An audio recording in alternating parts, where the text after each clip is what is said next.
Existe um movimento silencioso acontecendo no Brasil em 2026 que a maioria dos traders está ignorando ou interpretando errado: a queda da Selic. Enquanto a massa está presa em setups de curto prazo, em day trade de 1 minuto, em briga por ponto de mini índice, há uma mudança estrutural de juros se desenhando que vai reorganizar completamente o fluxo de capital no país nos próximos meses. E quem entender isso agora, quem posicionar a estratégia certa nos ativos certos, vai lucrar de forma desproporcional, enquanto os outros ainda estão discutindo se agora é hora de comprar ou vender. Eu sou Jesse Livermore, e se tem uma coisa que aprendi, operando em todas as fases de juros, de expansão e contração, de euforia e desespero, é simples. As maiores fortunas não são feitas pegando centavos em volatilidade diária. São feitas posicionando-se antes de movimentos estruturais, que levam meses para se desenrolar, mas que quando desenrolam, movem bilhões. A queda da Selic em 2026 é exatamente esse tipo de movimento. Fica comigo até o final, porque neste vídeo vou te mostrar por que a queda da Selic não é notícia boa nem notícia ruim, é reorganização de incentivos que muda completamente onde o dinheiro vai fluir, quais ativos vão se beneficiar de forma direta e quais vão sangrar, e o posicionamento prático passo a passo, que você pode montar agora para lucrar com esse movimento sem precisar adivinhar timing perfeito nem ficar refém de análise macroeconômica complexa. Vamos direto ao ponto. A Selic está em 15% agora, no início de 2026, e o mercado projeta queda para algo entre 12% e 12,25% até o fim do ano. Isso não é queda abrupta, é movimento gradual, com pausas, com revisões, com volatilidade no meio do caminho, mas é tendência clara. E tendência clara, quando você entende como se posicionar nela, é onde dinheiro grande é feito. A primeira coisa que você precisa entender é por que isso está acontecendo. Não é porque a inflação está controlada, nem porque o governo quer estimular a economia. Essas são narrativas superficiais que analista de banco repete em relatório semanal. A verdade é mais crua. A pressão política sobre juros altos é insustentável. O custo da dívida pública está sufocando o orçamento. E há uma aposta, arriscada por sinal, de que o ciclo inflacionário dos últimos anos finalmente perdeu força o suficiente para permitir afrouxamento monetário sem gerar descontrole. Certo ou errado, não importa para você como trader. O que importa é que a decisão foi tomada. O Banco Central sinalizou cortes no primeiro trimestre de 2026 e o mercado está precificando continuidade. Quando uma taxa de juros, que está em 2 dígitos, começa a descer, ela não desce de forma previsível e controlada. Ela desce em degraus, com reações diferentes em cada fase, e cada fase favorece ativos diferentes. Deixa eu te explicar como isso funciona na prática. Há 3 momentos distintos em um ciclo de queda de Selic: expectativa, confirmação e realidade. O primeiro momento, expectativa, já aconteceu parcialmente no final de 2025. Foi quando o mercado começou a entender que o Banco Central ia cortar juros. O que subiu nessa fase não foi bolsa de forma generalizada, foi duration, títulos públicos longos, NTN-BS, debêntures de longo prazo precificadas com juros futuros mais baixos. Quem estava posicionado em papel prefixado ou indexado à inflação de prazo longo começou a marcar ganho na curva. Esse movimento já foi. Se você não pegou, não adianta chorar. A janela dessa fase fechou. O segundo momento é confirmação. É onde estamos agora. Banco Central começou a cortar, saiu do discurso para a ação e o mercado está reagindo não mais à expectativa, mas ao fato concreto. Nessa fase, o dinheiro começa a sair de renda fixa de curto prazo e procurar retorno em ativos que se beneficiam diretamente de juros menores. Construção civil que depende de financiamento imobiliário, varejo que vive de crediário, consumo que precisa de parcelamento acessível, bancos que aumentam spread quando captação fica mais barata, mas empréstimo continua caro. Essa é a fase em que você posiciona. O terceiro momento, realidade, vai acontecer ao longo de 2026, conforme a Selic cair efetivamente para a faixa de 12%, 11%, quem sabe até menos, se o cenário permitir. Nessa fase, até o investidor conservador, aquele que jurou que nunca sairia do Tesouro Selic. Começa a olhar para alternativas, porque renda fixa pura está pagando tão pouco que o diferencial de risco-retorno em ativos mais voláteis fica atrativo. Aí sim você tem fluxo consistente para a bolsa, para crédito privado, para setores de crescimento. Mas essa fase também traz risco novo. Se inflação voltar, se dólar disparar descontrolado, se dívida pública virar motivo de fuga de capital, todo esse fluxo reverte em pânico. Por isso você não pode simplesmente comprar e esquecer. Você precisa de estrutura, saber o que comprar, quando entrar, onde colocar stop e quando sair se o cenário mudar. Agora vem a pergunta que todo mundo faz errado. Qual é o melhor momento para entrar? A resposta honesta é que não existe momento perfeito. Existe momento com vantagem. E momento com vantagem é aquele em que a tendência está clara, mas ainda não foi totalmente precificada. Quando há dúvida suficiente para manter preços razoáveis, mas direção suficiente para você se posicionar com lógica. Estamos exatamente nesse ponto agora, no início de 2026. A Selic começou a cair. O mercado entendeu a direção, mas a maioria ainda está hesitante, dividida entre medo de inflação voltar e esperança de que o ciclo vai ser benigno. Essa hesitação é sua janela. Porque quando todo mundo tiver certeza, quando o analista de banco unificar discurso, quando o CNBC Brasil estiver falando todo dia sobre nova era de juros baixos, você já vai estar posicionado há meses, contando lucro, enquanto a massa entra tarde e pega reversão. Mas posicionar em quê? Aqui é onde a maioria erra. Vê notícia de corte de Selic e sai comprando qualquer coisa na bolsa, qualquer papel que subiu ontem, qualquer dica de grupo de WhatsApp, e toma porrada. Porque queda de Selic não beneficia tudo igual. Beneficia ativos com sensibilidade direta a crédito, a financiamento, a custo de capital. E dentro desses ativos, beneficia mais os que têm fundamento razoável, gestão competente, balanço que aguenta volatilidade. Você não pode comprar setor de olhos fechados. Precisa filtrar. Precisa escolher empresas específicas dentro de setores específicos, montar posição gradual, ter stop claro e deixar tempo trabalhar a favor. Isso não é day trade, não é swing de 3 dias, é posicionamento tático de meses. E movimento de meses, quando bem executado, entrega retorno que nenhuma sequência de scalps vai entregar. Tem uma ilusão perigosa que preciso destruir agora. A ideia de que juros baixos são bons para a bolsa, então vou comprar bolsa.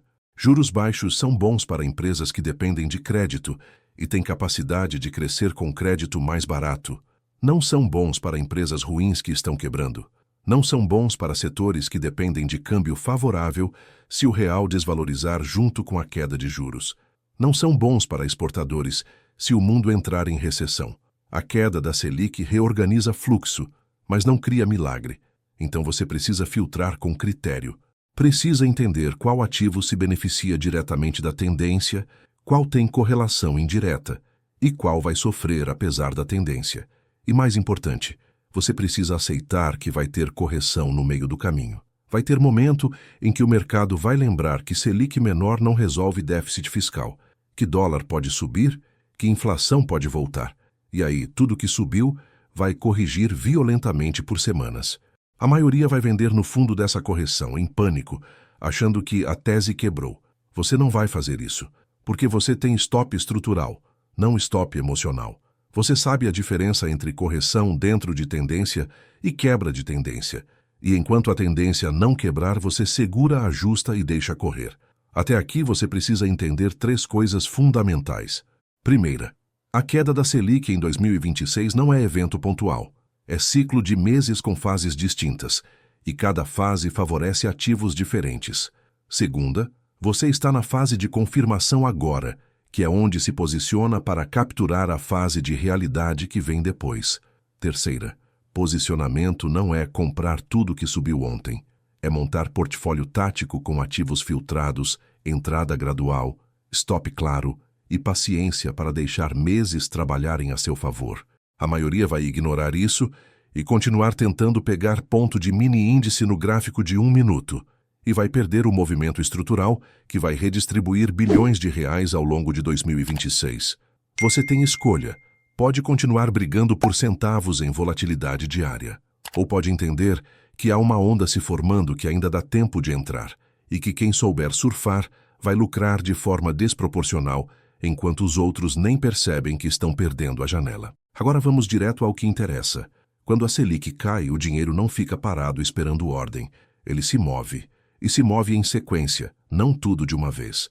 Entender essa sequência é a diferença entre lucrar com o movimento e ficar assistindo de fora, ou pior, entrar no momento errado e tomar prejuízo.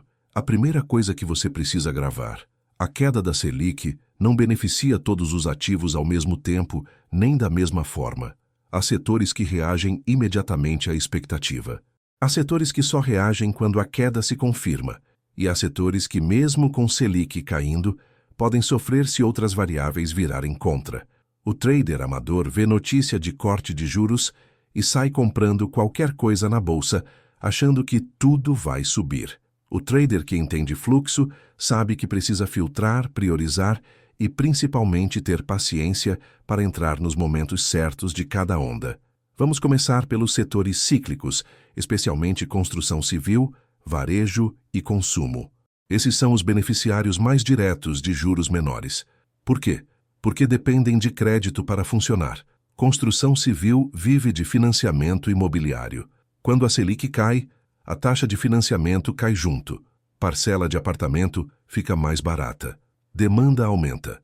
Construtoras vendem mais, margem melhora, lucro sobe. No varejo e consumo, a lógica é parecida.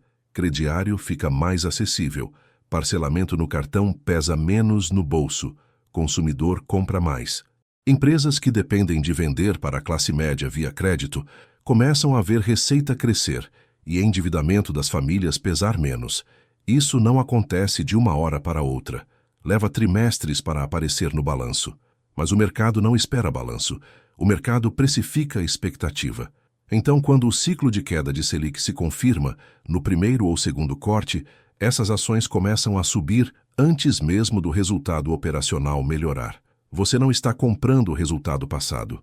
Está comprando expectativa de resultado futuro. E se a expectativa se confirmar ao longo de 2026, você captura valorização significativa. Agora tem uma nuance que quase ninguém percebe. Dentro de construção, varejo e consumo, nem toda empresa vai subir igual.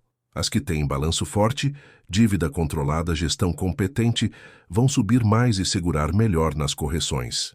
As que estão endividadas, mal geridas, dependendo de milagre, podem até subir no início por euforia, mas quebram no meio do caminho. Então você não compra setor de olhos fechados. Você filtra, pega 3, 4 empresas que realmente fazem sentido, que têm liquidez boa, que você consegue entrar e sair sem ser esmagado por spread, e monta a posição gradual. Não entra com tudo de uma vez. Divide em 2, 3 entradas. Primeira agora, quando o ciclo está começando. Segunda, se vier correção técnica de 5 a 8%, que não quebra a estrutura. Terceira, se romper resistência relevante com volume, confirmando continuidade. Isso te protege de entrar no topo local e te dá a chance de aproveitar recuos naturais que sempre acontecem em movimento de meses. Vamos para os bancos. Aqui a lógica é contraintuitiva para muita gente. Banco não deveria sofrer com queda de Selic? Afinal, ele ganha com spread. E se os juros caem, o spread não diminui? Não necessariamente. O que acontece é o seguinte: quando o Selic está em 2 dígitos, o custo de captação do banco via depósito é alto. Quando o Selic cai, esse custo cai. Mas a taxa que o banco cobra no crédito não cai na mesma proporção. Resultado: spread aumenta. Além disso, com juros menores, inadimplência tende a cair porque o devedor consegue pagar, e volume de crédito aumenta porque financiamento fica mais acessível. Então, banco grande, bem capitalizado, com operação eficiente, tende a se beneficiar de ciclo de queda controlada de Selic. Não todos. Bancos pequenos, bancos com carteira podre, bancos mal geridos vão continuar sofrendo.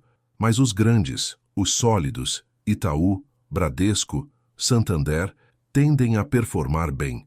E tem outra vantagem. Banco tem liquidez absurda. Você entra e sai quando quiser, sem dificuldade, sem spread gigante. Isso torna banco uma âncora interessante, dentro de um portfólio tático voltado para a queda de Selic. Agora vamos para um ativo que quase ninguém olha, mas que faz muito sentido nesse cenário: crédito privado de boa qualidade, debêntures, CRIs, CRAs de empresas sólidas, que ainda pagam CDI mais alguma coisa. Quando Selic está em 15%, como está agora, Tesouro Selic paga isso sem risco de crédito. Então ninguém quer saber de debênture que paga CDI mais 2% correndo risco de emissor.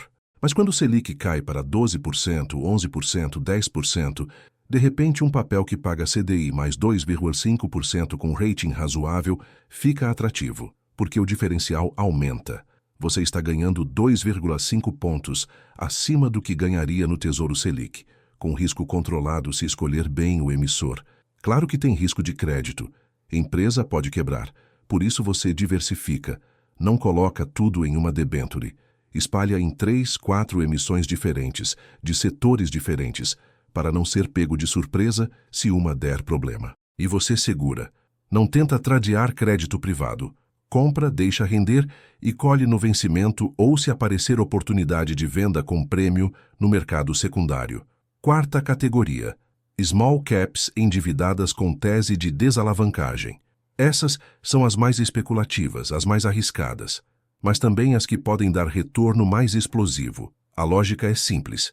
Empresa pequena com dívida pesada sofre absurdamente quando os juros estão altos. Custo financeiro consome caixa. Refinanciamento é caro ou impossível. Empresa fica à beira do abismo. Quando o Selic começa a cair, o refinanciamento fica mais barato. O custo financeiro diminui, o fluxo de caixa melhora e a empresa volta a respirar.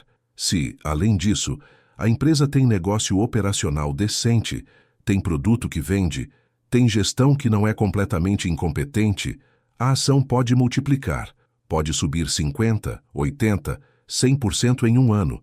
Mas atenção, o risco aqui é proporcionalmente alto. Então você só aloca uma fatia pequena do capital nesse tipo de aposta, com stop apertado, sabendo que pode perder tudo dessa fatia. É especulação dentro de uma estratégia maior. Não é o core da tese. É a cereja arriscada que, se der certo, turbina o resultado total. Se der errado, você perde aquela fatia, mas preserva o resto. Quinta e última categoria: hedge dolarizado. Isso não é aposta. É seguro, porque você não sabe se a queda da Selic vai ser acompanhada de controle fiscal ou de descontrole. Se for acompanhada de controle, de responsabilidade, de crescimento econômico saudável, o real tende a se valorizar ou ficar estável, e os ativos de risco brasileiros sobem. Mas se for acompanhada de populismo fiscal, de déficit crescente, de preocupação com sustentabilidade da dívida, o dólar dispara. E aí, mesmo que a bolsa suba em reais, pode cair em dólar. E pior, pode até cair em reais se a fuga de capital for intensa. Então você mantém uma parte do portfólio em dólar ou em ativos dolarizados. Pode ser dólar direto, pode ser ETF de S&P 500, pode ser ações de exportadoras brasileiras que se beneficiam de câmbio alto. O objetivo não é ganhar com dólar, é não perder tudo se o cenário virar. É ter uma proteção assimétrica que te permite continuar no jogo, mesmo se sua tese principal rachar. Juntando tudo, você monta um portfólio tático com 5 componentes. Cíclicos de qualidade que se beneficiam de crédito mais barato. Bancos sólidos que aumentam spread e volume. Crédito privado bem selecionado que paga prêmio sobre CDI. Small caps especulativas com tese clara de desalavancagem. Hedge dolarizado que te protege se o cenário virar. Cada um com peso diferente conforme seu perfil de risco. Cada um com lógica própria, mas todos conectados à tese central. Selic caindo, reorganiza fluxo de capital e favorece ativos de risco, desde que você filtre bem e gerencie risco. Você não entra tudo de uma vez, entra gradualmente. Não fica olhando cotação todo dia. Monitora semanalmente. Não tenta acertar topo e fundo. Tenta capturar a perna principal do movimento. E tem stops. Sempre tem stops. Porque tese boa que o mercado está negando é tese quebrada e você não discute com o mercado. Aceita, se ajusta, protege capital. A grande diferença entre lucrar com queda de Selic e quebrar tentando é entender que isso não é day trade. Não é sobre pegar volatilidade intradiária. É sobre posicionamento estrutural que leva meses para se desenrolar.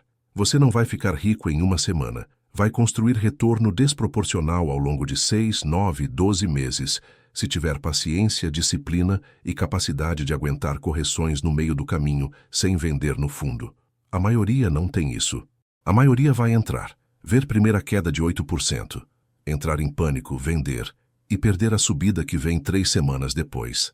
Então, antes de executar qualquer coisa, você precisa se perguntar: eu aguento drawdown de 10, 15% por semanas sem desmoronar? Se a resposta for não, você não está pronto. Fica em renda fixa ou em day trade de curto prazo. Mas se a resposta for sim, se você tem capital, tem paciência, tem estrutura emocional, então 2026 é sua janela para lucrar com algo que a maioria vai ignorar até ser tarde demais. Ao longo de 2026, 3 coisas vão acontecer em paralelo. A Selic vai cair em degraus, o fluxo de capital vai se reorganizar entre renda fixa e renda variável e o emocional da maioria dos traders vai ser testado em cada correção mais forte. A diferença entre quem lucra de forma desproporcional e quem vira estatística de mais um que entrou na hora errada não está em prever cada decisão do Banco Central, cada projeção de boletim Focus, cada fala de autoridade. Está em ter uma estrutura clara, executar com disciplina e entender que o jogo aqui não é de dias, é de meses. Você já entendeu a tese? Juros em queda tiram a atratividade da renda fixa pura, estimulam a migração gradual para ativos de risco e favorecem, em ordem, duration, setores cíclicos, bancos, small caps alavancadas e crédito privado de qualidade, com hedge dolarizado protegendo o cenário alternativo em que tudo dá errado. Agora precisa transformar essa tese em plano concreto. A primeira parte desse plano é a alocação. Não em detalhe de porcentagens fixas que fingem precisão matemática, mas em blocos de risco que façam sentido. Você precisa de um núcleo mais sólido, um braço de crescimento cíclico, uma perna especulativa e uma camada de proteção. O núcleo sólido fica com bancos grandes e crédito privado de boa qualidade, emissões de empresas conhecidas com histórico, rating decente, prazo compatível com seu horizonte. São os ativos que, se o cenário de queda de Selic se mantiver dentro do razoável, tendem a entregar retorno consistente, com volatilidade controlada. O braço cíclico fica com construção civil, consumo e varejo ligados a crédito. Empresas que sentem diretamente o alívio de juros menores no financiamento e no bolso do consumidor. É aí que você captura boa parte da assimetria. Se o ciclo de corte de juros avançar, esses papéis tendem a andar bem acima da média do índice. A perna especulativa fica nas small caps endividadas com tese clara de desalavancagem. Não é onde você concentra capital, é onde você concentra a assimetria. E a camada de proteção vem com exposição dolarizada, seja via moeda, via ETF de índice americano, seja via exportadoras que se beneficiam de real fraco. A segunda parte é a forma de entrada. Quem tenta acertar o fundo da Selic, ou o fundo da Bolsa, está jogando um jogo que não precisa ser jogado. A lógica aqui é diferente. Em vez de buscar o ponto perfeito, você entra em camadas acompanhando a confirmação da tendência. Isso significa que no momento em que o ciclo de queda de juros se torna claro, você inicia a posição em fração do que pretende alocar. Não importa se o mercado já subiu um pouco desde o fundo. Importa que a narrativa de juros em queda e reprecificação de risco começou a se materializar. Se vier correção de 5, 8, 10% em cima de notícias de inflação, câmbio ou ruído político, você usa isso para adicionar, não para fugir em pânico. Se o movimento de alta for contínuo, sem a correção ideal que você queria, você continua entrando gradualmente, com stops mais largos, aceitando que parte do movimento já foi, mas que ainda há terreno para capturar a tendência principal. A pior coisa que você pode fazer nesse tipo de ciclo é ficar esperando um recuo perfeito, que nunca vem, e acabar entrando só quando todo mundo já entrou, quando o risco-retorno virou contra você. A terceira parte é o gerenciamento de risco. Sem isso, não existe estratégia vencedora, só sorte temporária. Stop aqui não é número mágico, é linha que separa a correção natural de quebra de tese. Se você está comprado em setor cíclico e a Selic continua caindo, inflação segue sob controle relativo, cenário fiscal não degringola de forma abrupta, mas o papel cai 10, 12%, você está vendo uma correção dentro da tendência.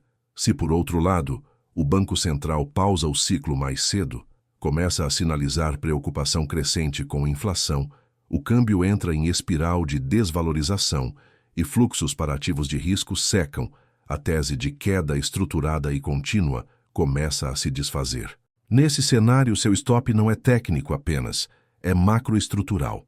Você reduz, zera, realoca. Protege capital primeiro, revisa a estratégia depois. O erro clássico é o oposto, manter posição quando a tese já quebrou, porque agora já caiu demais. E estopar no pânico quando o que está acontecendo é apenas uma correção saudável, em um movimento maior que continua intacto. A quarta parte é o horizonte de tempo. Se você quiser tratar um ciclo de juros de 12, 18 meses como se fosse um scalp de 15 minutos, a estratégia está morta na largada.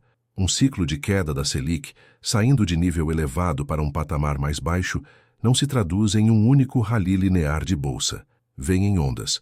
Sobe, corrige forte, anda de lado, rompe de novo, desaba em manchete ruim e assim por diante.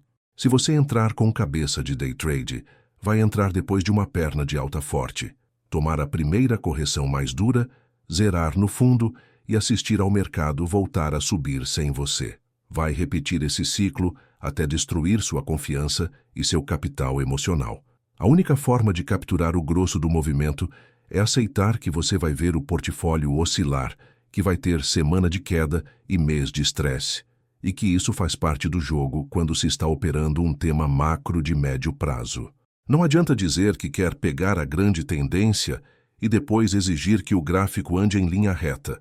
A quinta parte é a leitura de sinal ao longo do caminho. Nenhum plano sobrevive intacto ao contato com a realidade se você não souber interpretar o que o mercado está dizendo. Você não precisa virar economista de mesa de banco, mas precisa acompanhar alguns poucos indicadores e movimentos. Trajetória da Selic e comunicação da autoridade monetária, comportamento da inflação em relação ao centro da meta, direção do câmbio em momentos de estresse, fluxo para a bolsa e para fundos de crédito. Se a Selic segue caindo como esperado, inflação não dispara. Câmbio oscila, mas sem perder completamente a âncora. E ainda assim seus ativos ligados à tese de juros em queda começam a apanhar de forma consistente, o mercado está te dando um recado. Existem fatores específicos daqueles ativos, questões de balanço, governança, alavancagem ou competição que estão pesando mais do que o suporte macro. Nesse caso, a resposta não é abandonar a tese geral, mas trocar os soldados. Você mantém o tema Selic em queda, mas ajusta os ativos que representam esse tema na sua carteira. A sexta parte é mental. Não adianta montar estrutura perfeita no papel se você não aguenta ver posição negativa por semanas. Quando se fala em cair de Selic alta para patamar mais baixo, não se está falando de operação indolor. Vai ter dia que parece que acabou a festa. Vai ter manchete dizendo que o ciclo de corte pode ser interrompido. Vai ter relatório alarmista. E é aí que o trader médio joga tudo no lixo. Ele viu o cenário, montou algo que fazia sentido, mas não suportou a volatilidade do caminho. Vendeu na pior hora possível, depois de uma queda grande, justamente no momento em que o risco já havia sido parcialmente limpo do preço.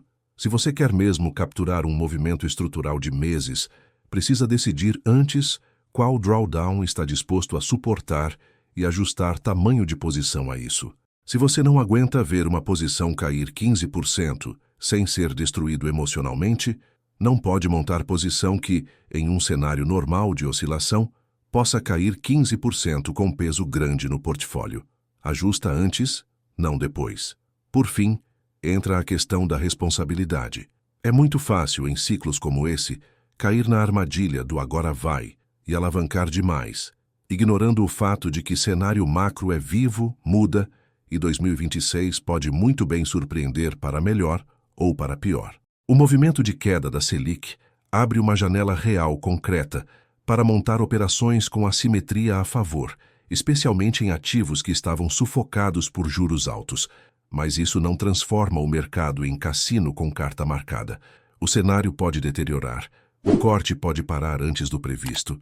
A inflação pode voltar a incomodar. Se isso acontecer, o trader que estudou montou estrutura diversificada, colocou hedge, entrou em camadas e definiu stop sai machucado, mas vivo, com capital preservado, para aproveitar o próximo grande tema. O que entrou em euforia, concentrado, alavancado, sem proteção, vira estatística. No fim, a tese é simples. A queda da Selic em 2026 é uma das poucas oportunidades em que o trader pessoa física pode se posicionar antes da maioria perceber a dimensão do movimento. Não é sobre ser otimista nem pessimista. É sobre entender que os juros definem o preço do dinheiro e, portanto, a forma como esse dinheiro se distribui entre renda fixa, bolsa, crédito, dólar, imóveis e daí em diante. Quem continuar obcecado apenas por day trade, ignorando o cenário em volta, pode até acertar um ou outro movimento de curtíssimo prazo, mas vai perder a chance de surfar uma onda que leva meses, talvez anos, para se repetir com a mesma força. Quem entender a lógica, escolher os ativos certos, entrar em camadas, proteger o downside e respeitar o tempo que o ciclo precisa para amadurecer, tem a chance real de olhar para trás, no fim de 2026 ou início de 2027, e ver que este foi o período em que o jogo mudou de patamar, não porque acertou o candle, mas porque finalmente passou a operar alinhado ao fluxo que realmente move o mercado. Agora é a sua vez. Nos comentários me responde, você vai montar posicionamento tático para lucrar com queda da Selic em 2026? Ou vai continuar preso em day trade, tentando pegar ponto de mini índice, enquanto um movimento estrutural de meses acontece sem você, porque a janela está aberta? A Selic está caindo de 15% para a faixa de 12% ao longo do ano. O fluxo está começando a se reorganizar. E quem posicionar agora com estrutura, com risco controlado, com paciência para deixar o tempo trabalhar, vai lucrar de forma desproporcional. Mas quem esperar o momento perfeito, quem tentar entrar quando já estiver óbvio, vai pegar só o finalzinho ou vai entrar na reversão. Se este vídeo te mostrou que lucrar com queda da Selic não é sobre otimismo cego, nem pessimismo derrotista, é sobre posicionamento estruturado em ativos que se beneficiam da tendência com gestão de risco que te protege das correções, deixa seu like, se inscreve no canal e compartilha com aquele amigo que ainda acha que macro não importa para quem faz day trade. Macro importa, sempre importou, e 2026 vai provar isso de novo. Você pode ignorar e continuar lutando contra o fluxo. Ou pode entender, posicionar e surfar a onda. A escolha, como sempre, é sua, mas escolha rápido, porque movimento estrutural não espera ninguém. E quando todo mundo perceber, você já vai estar posicionado, contando lucro, enquanto eles ainda estão procurando a entrada perfeita.